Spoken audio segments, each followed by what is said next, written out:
Hello friends, आज के video में हम पढ़ने वाले हैं एलसीएम और एचसीएफ की अभाज्य गुणनखंड विधि और भाग विधि से। पिछले वीडियो में हमने ट्रिक व शॉर्ट ट्रिक के माध्यम से एलसीएम व एचसीएफ निकालना सीखा था। आज के वीडियो में हम एकदम बेसिक तरीके से अभाज्य गुणनखंड विधि और भाग विधि सीखने वाले हैं। तो बिना समय गंवाए शुरुआत करते हैं हम अभाज्य गुणनखंड विधि और भाग विधि की। देखिए दोस्तों, दो एग्जाम्पल के माध्यम से हम अभाज्य गुणनखंड विधि और भाग विधि को समझते हैं। सबसे पहले आपको थोड़ा सा अभाज्य गुणनखंड विधि के बारे में मैं मौखिक बता देता हूं। अभाज्य गुणनखंड विधि में दोस्तों सबसे पहले आपको जिन भी संख्याओं का एलसीएम व एचसीएफ निकालना होता है, हम उसके अभाज्य गुणनखंड ज्ञात करते हैं। अब बात आती है, कई बच्चों को अभाज्य संख्याओं के बारे में थोड़ा कंफ्यूजन होता है, तो मैं शॉर्ट में बता देता हूं कि अभाज्य संख्याएं वे संख्याएं होती हैं जिनके केवल और केवल दो गुणनखंड ही होते हैं, अर्थात उनमें केवल एक व स्वयं का ही भाग जाता है। तो देखिए दोस्तों, सबसे पहले अपन इस एग्जाम्पल के माध्यम से इसको सोल्व करते हैं और आपको अभाज्य गुणनखंड विधि एकदम से अच्छी तरीके से समझाने का प्रयास करते हैं। देखिए दोस्तों, हमारे पास पहला नंबर है 12 और दूसरा नंबर है हमारे पास 18। सबसे पहले मैंने आपको बताया कि आपको सबसे पहले अभाज्य गुणनखंड ज्ञात करने हैं।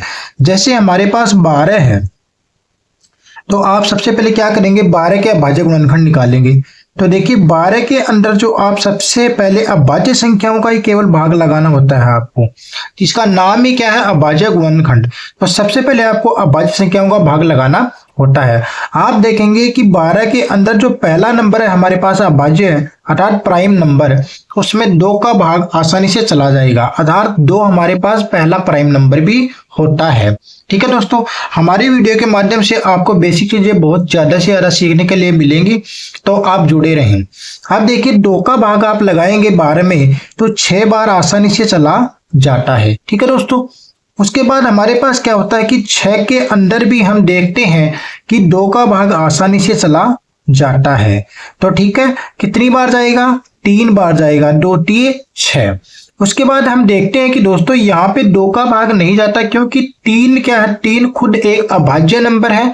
तो मैंने अभी बताया कि अभाज्य नंबर के अंदर केवल और केवल एक व स्वयं का ही भाग जाता है, तो इसमें स्वयं का भाग चला जाएगा।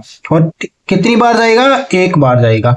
ध्यान रहे, जब तक आपको 1 ना मिले तब तक आप यह प्रक्रिया दोहराते रहें। तो आपको 12 के जो अभाज्य गुणनखंड मिले दोस्तों, वो किसके रूप में मिले, वो मिले आपको 2 गुणा 2 गुणा 3 के रूप के अंदर। तो आप इसको लिख सकते हैं 2 गुणा 2 गुणा 3। ठीक है दोस्तों, इसको थोड़े से सिस्टमेटिक तरीके से लिखें तो हमारे पास देखिए 2 संख्याएं हैं और दोनों गुणा में है और इनका आधार समान है, तो इनकी घातें जुड़ जाएंगी। आपको अच्छे से पता है कि एक घात इसके ऊपर है, एक घात इसके ऊपर है और एक घात इसके ऊपर है।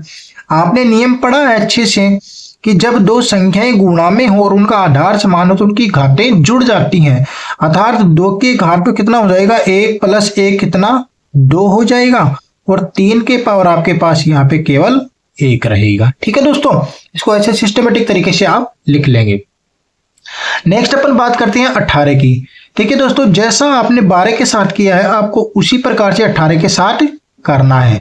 सबसे पहले आपको जो भी अभाज्य नंबर है सबसे छोटे से स्टार्ट करिए। ठीक है, तो देखिए 18 में 2 का भाग आसानी से चला जाएगा। कितनी बार जाएगा, 9 बार जाएगा, तो 2 9 18।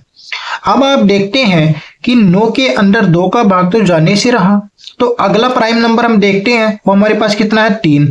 3 का भाग आसानी से चला जाएगा।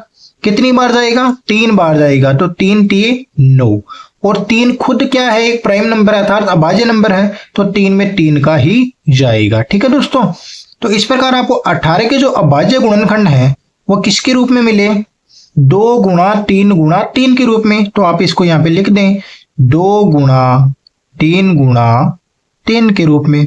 वही आपके पास सभी के पावर कितना है, 1 1 लगा देते हैं।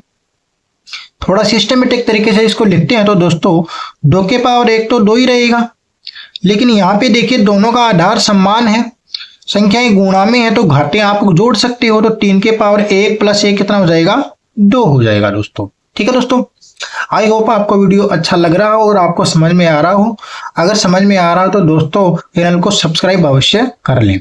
अब देखिए दोस्तों, सबसे पहले हम निकालते हैं इसका HCF। क्या निकालते हैं दोस्तों, HCF। अब देखिए दोस्तों, कई बार बच्चों को यही कंफ्यूजन होता है कि HCF क्या होता है और LCM क्या होता है, तो मैं मौखिक रूप से आपको बता देता हूं, और वैसे मैंने पूर्व के वीडियो में ये सब बता रखा है। HCF में आपको क्या निकालने की इस प्रकार प्रक्रिया में क्या करते हैं कि सबसे पहले आपको दोनों संख्या, यहाँ पे हमारे पास 2 ही संख्या उपलब्ध, नंबर 2 की बात कर रहा हूं, इनमें आपको कॉमन देखना होता है। सबसे पहले आपको कॉमन नंबर देखना होता है। कॉमन का मतलब उभयनिष्ठ, जो 12 के गुणनखंड में भी आए और 18 के गुणनखंडों में भी आए। तो हम देखते हैं हमारे पास 2 है वो दोनों में है, ठीक है दोस्तों, और 3 है वो भी दोनों में है। पहली बात तो ये, आपको जो कॉमन या उभयनिष्ठ दिखे उसको आप लिख लें। दूसरी बात, आपको यहाँ पे क्या करना है, जो कॉमन है उसकी न्यूनतम घात लेनी है, अर्थात मिनिमम घात आपको लेना है। अब देखिए 2 हमारे पास हमने कॉमन लिया, लेकिन 2 की घात यहाँ पे 2 है और यहाँ पे कितनी है, 1 है। मैंने बताया आपको मिनिमम लेना है, तो 2 घात में और 1 घात में छोटा कौन है, 1, इसलिए हमने लगा दिया 2 की पावर 1। फिर से बता देता हूं, आपको मिनिमम घात यहाँ पे लेना है। इसी प्रकार 3 दोनों में उभयनिष्ठ है, उभयनिष्ठ हमने लिख लिया। यहाँ पे घात 1 है, यहाँ पे 2, आपको मिनिमम लेना है, तो मिनिमम कितना है, 1 है। अब इसको आप सोल्व करके लिख दें थोड़ा सा। 2 के पावर 1 का मतलब 2 होता है, 3 के पावर 1 का मतलब 3 होता है, और 3 को 2 से गुणा करेंगे तो आपको 6 मिलेगा। इसका मतलब आपको जो HCF है वो कितना प्राप्त हो गया, 6 प्राप्त हो गया दोस्तों। अब देखिए LCM में आपको यहाँ पे उभयनिष्ठ देखने की कोई आवश्यकता नहीं रहती। पहली बात तो ये आपको ध्यान में रखना है, जितने भी आपको गुणनखंड दिखाई दें आप सभी को लिख लें सबसे पहले, ठीक है। अब HCF में आपने जिस प्रकार मिनिमम अर्थात न्यूनतम घात का प्रयोग किया, यहाँ पे आप मैक्सिमम अर्थात अधिकतम का घात का प्रयोग करेंगे।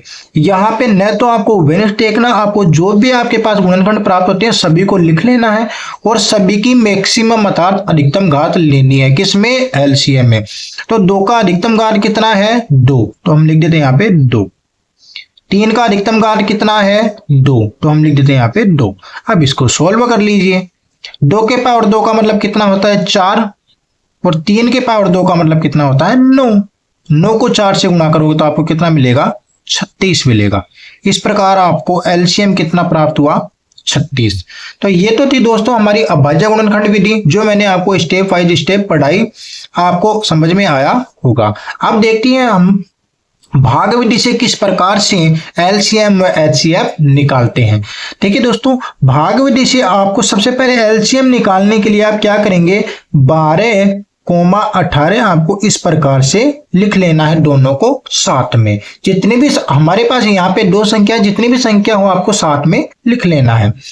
अब आप क्या करेंगे, जैसे आपने अभाज्य गुणनखंड विधि से हल किया था उसी प्रकार से आपको यहाँ पे भाग देना है। इस प्रकार से आपने यहाँ पे अभाज्य गुणनखंड विधि के लिए 2 का भाग 12 में लगाया था, उसी प्रकार यहाँ पे अपन को दोनों संख्याओं में भाग लगा के देखना है। देखिए कैसे, जैसे मैं यहाँ पे 2 का भाग लगाता हूं तो 2 छिके 12, ठीक है। अब 18 में भी आपको वही काम करना है, तो 2 नामे 18, ठीक है दोस्तों। अब देखिए यहाँ पे आप देखेंगे कि 6 के अंदर 2 का भाग चला जाएगा, 9 के अंदर नहीं जाएगा। तो अपन क्या करते हैं, 2 का भाग 6 के अंदर तो लगा देते हैं, 2 तिये 6, और जो नहीं जा रहा है उसको सेम वैसे का वैसा लिख देते हैं, ठीक है दोस्तों।